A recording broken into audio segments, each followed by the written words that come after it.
A brief history of the Comanche tribe. If you go back through American history, you see that at one point, the Spanish stopped expanding north. At the same time, the French stopped expanding west from Louisiana. The reason for this was mainly the Comanches.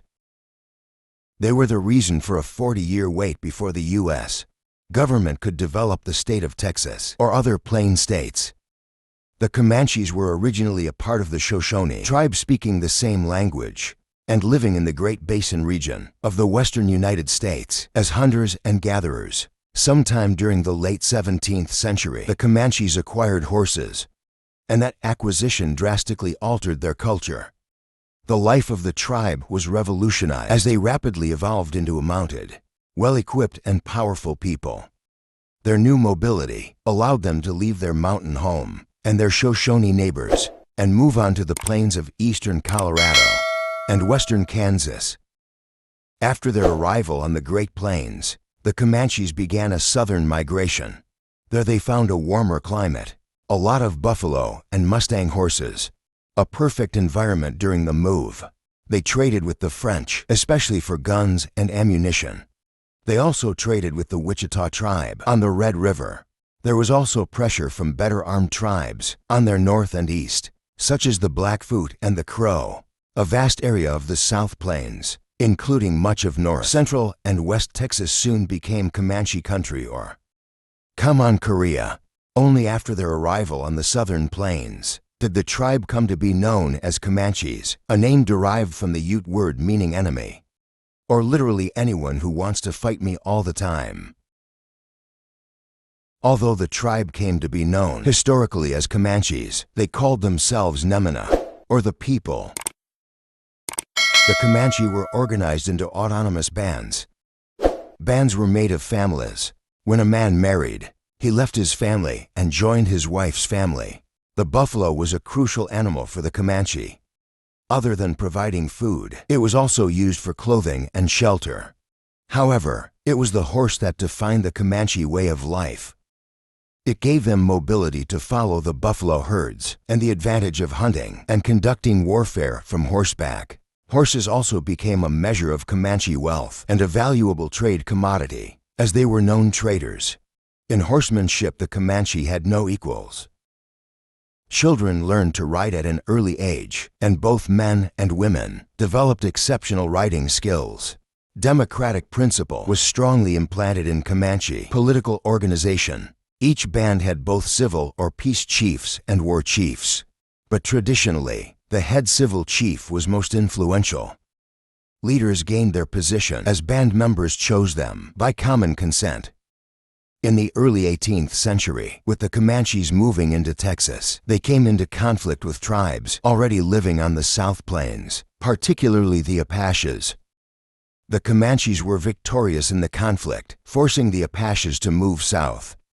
In 1758, a force of some 2,000 Comanches and allied tribes attacked a Spanish mission built for the Apaches on the San Saba River. The mission was sacked and burned, and 8 of its inhabitants, including the priests, were killed. A year later, a Spanish expedition led by Colonel Diego Ortiz Paria was defeated by the Comanches and their allies in a day-long battle on the Red River, near the site of the present Spanish fort. Since the Spanish weren't able to defeat the Comanches, they offered them peace treaties throughout the next decades, with the Apaches still being a threat. Some of the treaties were honored and some weren't. In 1785, the Spanish authorities traveled to Comanche and negotiated peace with offers and promises of gifts that lasted until the end of the century. At this time, it's believed the tribe's population was between 20,000 and 40,000 people. As Spanish power weakened in the early years of the 19th century, officials were unable to supply promised gifts and trade goods, and Comanche aggression once again became common. Comanches raided deep into Spanish territory, taking horses and goods that they would later sell to traders entering Texas from the United States. Those Americans furnished the Comanches with trade goods, including arms and ammunition, and provided a thriving market for Comanche horses. In 1821, Mexico won independence from Spain. But the change of government had little impact. In Comanche, Korea, Mexican officials began encouraging Shawnees, Cherokees, and other tribes to wage war on the Comanches. The Mexican colonization law of 1824 encouraged foreign immigration to Texas, and settlers from the United States poured into the province. The friendly relationship that had developed through mutually beneficial trade quickly began to fade when the newly arrived settlers began occupying land that Comanches considered their traditional hunting ground, and the two soon became enemies. When Texas won independence from Mexico in 1836, the Comanches and their allies were still in absolute control of the Texas plains. They frequently conducted raids on frontier settlements. In one of the raids, they took hostage a 9-year-old girl that would later integrate into the tribe. It would later turn out that this was the mother of Quanah Parker, the famous last Comanche chief. The first elected president of the Republic of Texas, Sam Houston, proposed a peace policy. The Texas Congress refused to agree to the one Comanche requirement for peace, a boundary line between Texas and Comanche, Korea, so the policy was rejected. Mirabeau B. Lamar, who succeeded Houston as president, didn't believe in peace with the natives and favored waging war on the Comanches.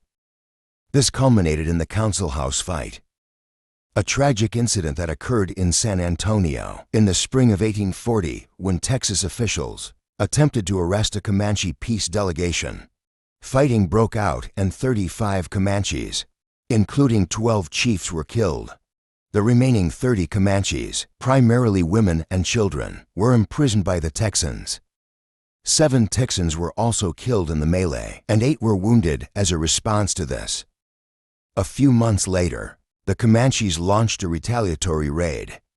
An estimated 500 warriors led by Buffalo Hump made a sweep through South Texas, devastating the towns of Victoria and Linville, killing 25 Texans, stealing and burning settlements. While they were returning north, they were intercepted at Plum Creek and engaged by Texan forces. The Texas Rangers managed to defeat the Comanches. They suffered 11 casualties, while the number of natives killed is not known, although Rangers reported recovering 12 bodies. In October, Texan forces destroyed a Comanche encampment near the site of present Colorado City. The Comanches moved beyond the Red River, so the Texans succeeded in removing the Comanches from the borders of Texas, but at a terrible cost to both sides. Despite Sam Houston becoming president again in 1841 and trying to reinstall his peace policy, peace was never achieved. Texas was annexed to the Union in 1845, and the United States government took over the administration of Texas Indian Affairs in an attempt to protect both settlers and Indians. 2 reservations were established in Texas. In 1854, 350 Comanches, whose band had been weakened by warfare, epidemic diseases, and depletion of the buffalo herds, moved to the reservations. Other Comanche bands still freely roamed the plains. Raids increased as the Civil War left the frontier unprotected. But when the war ended, the federal government reestablished frontier defenses and resumed its treaty-making with the Plains tribes. The treaties were designed to open the region to settlers by forcing the nomadic tribes onto reservations. The 1867 Treaty of Medicine Lodge Creek, the last treaty made with the Comanches, established a reservation for the Comanches, Kiowas, and Kiowa Apaches in southwestern Indian Territory between the Washita and Red Rivers. The Comanches, who saw their way of life rapidly vanishing, would not subdue so. They turned to a young medicine man named White Eagle for leadership in spring of 1874. He promised them victory over the whites. A war chief named Quanah Parker also had major influence for the resisting Comanches. Inspired by the visionary leader, warriors attacked buffalo hunters at Adobe Walls. In Hutchinson County, Comanches, Kiowas, and Cheyennes attacked the hunters, who were using an abandoned fort, in their quest to kill the buffalo for their hides. Although the hunters were greatly outnumbered, The natives were defeated because of the protection offered by the fort itself and the long-range buffalo rifles used by the hunters. This failure destroyed the natives' faith. It also brought revenge from the U.S. government, as the same year, the Army began a relentless campaign that became known as the Red River War. An attack was launched for the purpose of driving all natives to the reservation. Forces under the command of Colonel Ronald S. Mackenzie surprised a Comanche camp in Palo Duro Canyon and destroyed their horse herd. Very few of them were killed in the engagements, but their supplies were destroyed, meaning they could not survive the winter on the plains and were forced to enter the reservation. Quannapaca's group held out on the Staked Plains for almost a year before they finally surrendered, being the last free Comanches to be placed in the reservation. Once estimated to tens of thousands, the Comanche populations in 1875 had been reduced to 16.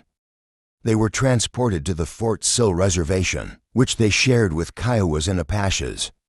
Life on the reservation was different, as the government attempted to transform the hunters and warriors into farmers and stockmen. The Comanche cultural values and beliefs were under constant attack, as they were encouraged to take up the white man's ways. The reservation period came to an end in 191, when the reservation was broken up. According to the Jerome Agreement, which was signed between the U.S. government and the Kiowa, Comanche, and Apache tribes, each man, woman, and child would receive 160 acres of land, with additional land set aside for church, agency, and school use in return.